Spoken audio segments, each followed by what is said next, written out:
আসসালামু আলাইকুম। আমার চ্যানেলে আপনাদের সকলকে স্বাগত। আমি কিছুদিন আগেও একটি ভিডিও করেছিলাম যে মোদি শেষ খেলা শুরু। মোদি এনএসএর প্রধান অজিত দোভালকে বদল দিয়েছেন শেষ ফিনিশিংটা দিয়ে দিতে। এখন অজিত দোভাল কিন্তু বসে নেই। অজিত দোভাল কূটনীতিকভাবে বাংলাদেশের কাছে বার্তা পৌঁছিয়ে দিয়েছেন, আগামী জাতীয় নির্বাচনে যদি আওয়ামী লীগের অংশগ্রহণ না থাকে, এই নির্বাচনকে কোনোভাবে ভারত স্বীকৃতি দিবে না। এবং বাংলাদেশে যদি আওয়ামী লীগের রাজনীতির প্রত্যাবর্তন ঘটানো না হয় এবং আওয়ামী লীগকে রাজনীতি করার সুযোগ না দেয়া হয়, তাহলে ভারতের সাথে অনেকগুলো চুক্তি কিন্তু বাংলাদেশের এখনো আছে, ওগুলো সকল কিছু বাতিল হয়ে যাবে। এই অন্তর্বর্তীকালীন সরকার শেখ হাসিনার আমলের যে সকল চুক্তি ছিল ভারতের সাথে, একটা চুক্তিও বাতিল করেনি। কিন্তু বলা হতো শেখ হাসিনা দেশ বিক্রি করে দিয়েছে, ভারতকে সকল কিছু দিয়ে দিয়েছে চুক্তির মাধ্যমে।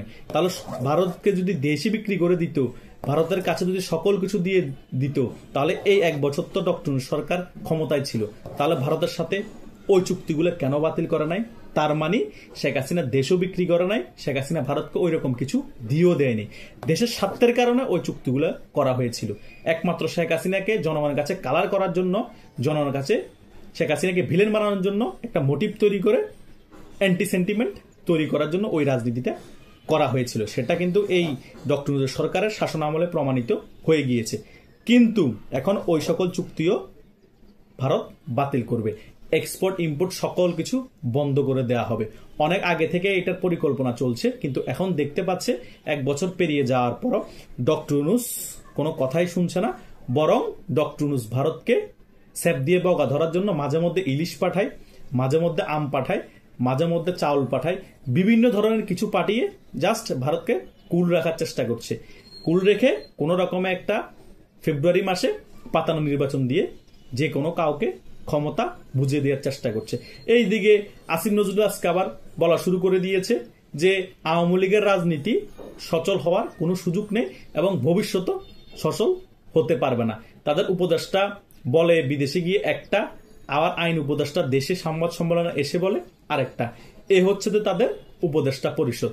আওয়ামী লীগের রাজনীতি সচল হবে নাকি হতে পারবে না, তোরা কে রে হনুরে? তোরা কে? তোরা ডিসিশন নেয়ার কে? তোরা নিজেরাই তো দেশে থাকতে পারবি না।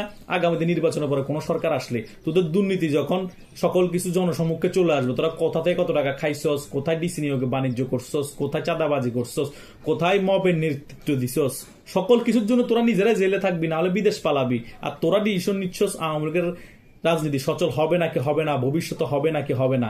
2001 সালও এই জয়নাল আবেদিন ফারুকী, বিএনপির এই সংসদের চিফ হুইপ কি ছিল, বিএনপির অনেক বড় নেতা, তিনি বলেছিল আওয়ামী লীগ 100 বছরও ক্ষমতায় আসবে না। পরবর্তীতে যখন বিএনপি 2006 এর পরে পতন হয়েছে, বিএনপি 19 থেকে 20 বছর এখনো বিএনপি ক্ষমতায় নেই। আওয়ামী লীগ ক্ষমতা আসবে না 100 বছরে, তারা পতন হওয়ার পর তারা এখন 19 থেকে 20 বছর ক্ষমতায় নেই। এইরকম বক্তব্য রাজনীতিক কিছু ব্যাপারের কারণে দেয়া হয়, মানে যে অপোনেন্ট পার্টি থাকে তার মনোবল দুর্বল করার জন্য। এই ওবায়দুল কাদেরও বলতো আমরা পালাই না, আমরা পালাবো না, পালাইলে ফখরুল সাহেবের ঘরে গিয়ে উঠবো। আওয়ামী লীগ 2041 পর্যন্ত ক্ষমতায় থাকবে।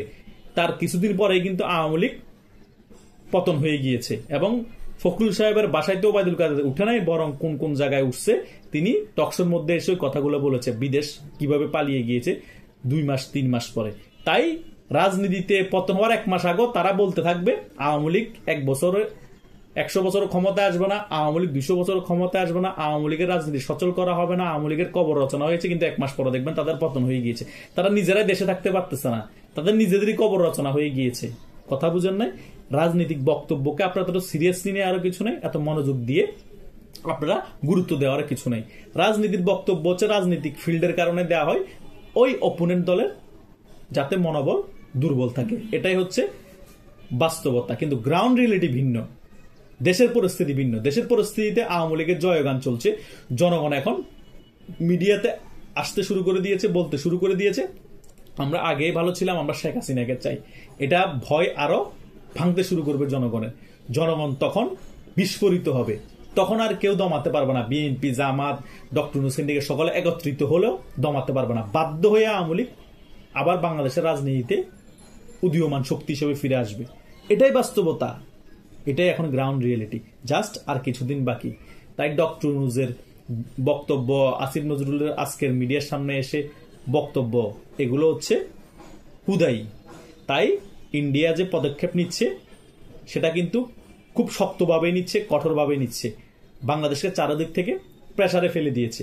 কূটনীতিক খেলাগুলো খুব মারাত্মক, আর চাণক্য নীতির খেলাগুলো খুব ডেঞ্জারাস, স্লো পয়জনের মতো।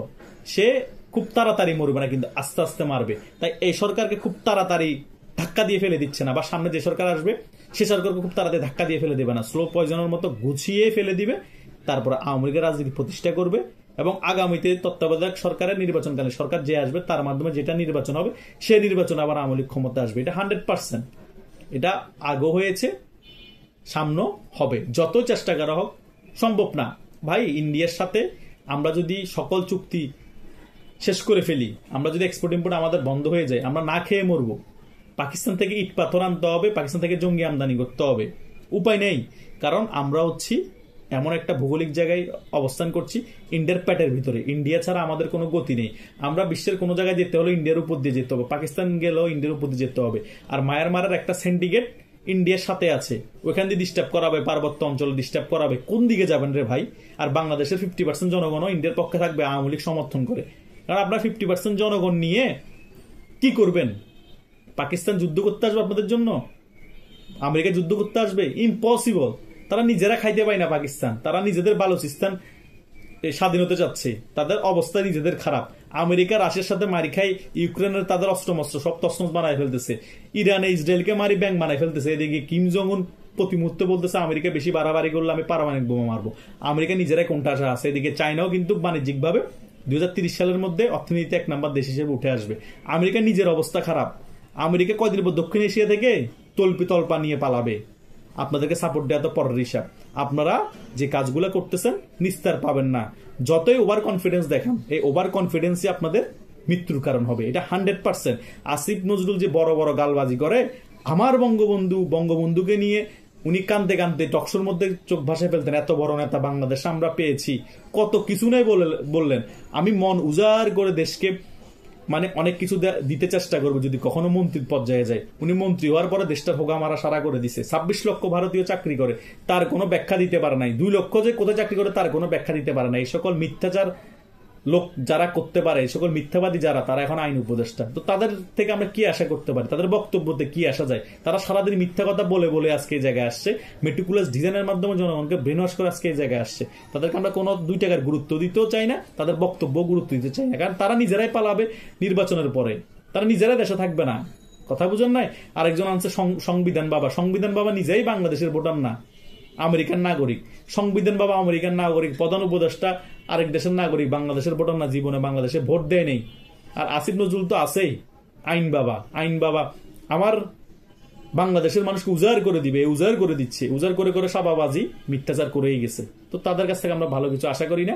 ইন্ডিয়া মেন খেলাটা খেলেই দিবে। জাস্ট আওয়ামী লীগ সংগঠিত হয়ে জনগণকে নিয়ে রাজপথে নামাটা দরকার, তাহলে সফলতা 100% আওয়ামী লীগেরই হবে। কেউ দমিয়ে রাখতে পারবে না, এটা আপনারা ভরসা রাখতেই পারেন। ঘরে বসে থেকে হতাশ থাকবেন না। আমি প্রত্যেক ভিডিওতে এই কথা কেন বলি? এই কারণেই বলি। ধন্যবাদ সকলকে।